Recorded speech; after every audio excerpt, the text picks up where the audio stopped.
for Faith book, the book of faith, the Word of God, the Bible.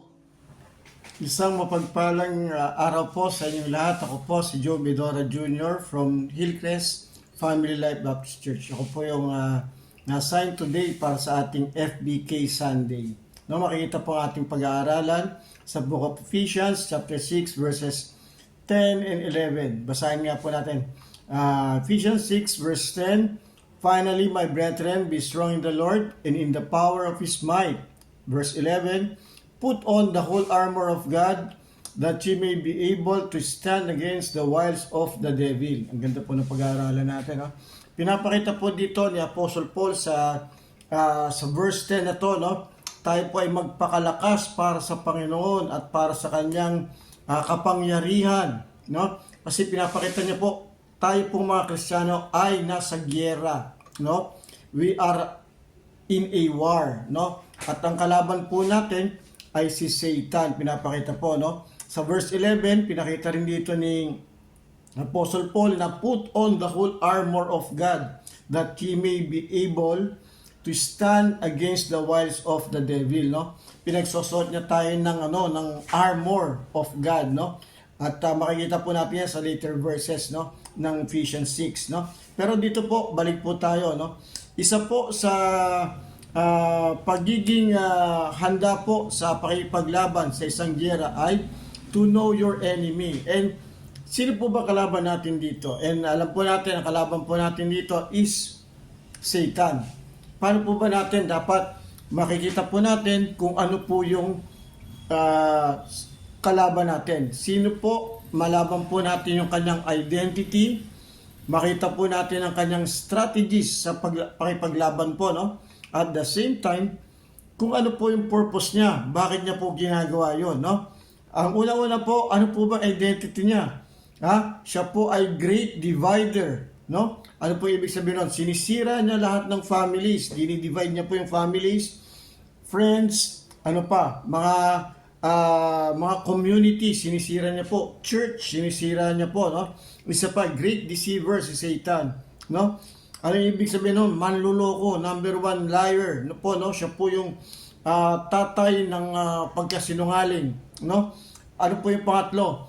Siya po ay isang great destroyer, no? Siya po ay naninira, lahat po sinisira niya, no? Ayaw niyang makakita ng isang Kristiyano na nagsisilbi sa Panginoon, no? Sinisira niya yun, lalo na po family, sinisira niya, no? Actually po, no, Satan usually hides in religion. Satan hides in poetry. Satan hides in art, no? Nakapagtago po siya diyan para ma-deceive tayo. Hides in music, no? Magandang melody, tapos hindi na natin napapansin yung lyrics, no? Hides in human understanding. Actually po, meron po no? The whole world lies on the evil one. Oo, siguro po, pwedeng maisip natin yun. Kung wala tayo sa Panginoon, syempre, nakadepend tayo sa gawain ng mundo, no? At dito po, pinapakita rin po ni Apostle Paul, no? Maganda tayo. Paano po ba tayo maganda, no? Nakikita ko po dito, ang paghahanda natin dapat ay hindi lang yung kilalanin natin yung, pero makita po natin kung ano yung gusto ng enemy sa atin, no? At tulad po nung kay Satan, ano po ba yung gusto niya? Bakit kabaliktaran po madalas ang ginagawa niya sa kagustuhan ng Panginoon. At talagang mula po sa heaven nung nagkasala siya, gusto niya nang i-overpower ang Panginoon natin, no?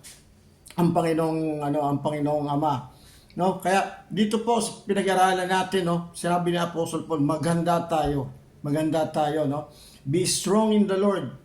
Dapat lahat ng pinag-uutos ng Panginoon, lahat ng sinasabi ng Panginoon, lalo na po makukuha natin lahat sa Biblia, ihanda natin po ang ating buhay spiritual, no? Kasi kung itutuloy po natin yung verse na sa verse 12, for we wrestle not against flesh and blood, but against principalities, against powers, against the rulers of the darkness of this world, against spiritual wickedness in high places, no?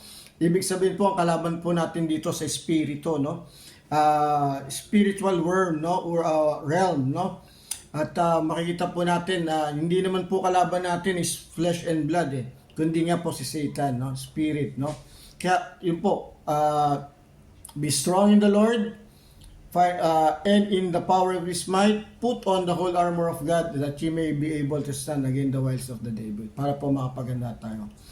Know His identity, yung kalaban natin, know His strategies, and His ultimate purpose. Yun po yung ano natin. Alamin po natin sa ating kalaban para manalo tayo. No?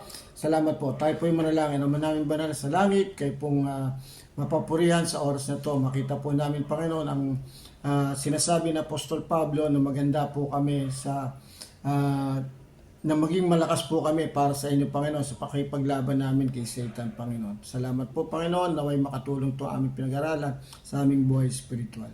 Nilalapit po namin ang lahat na to sa pangalan ni Jesus. Amen and amen.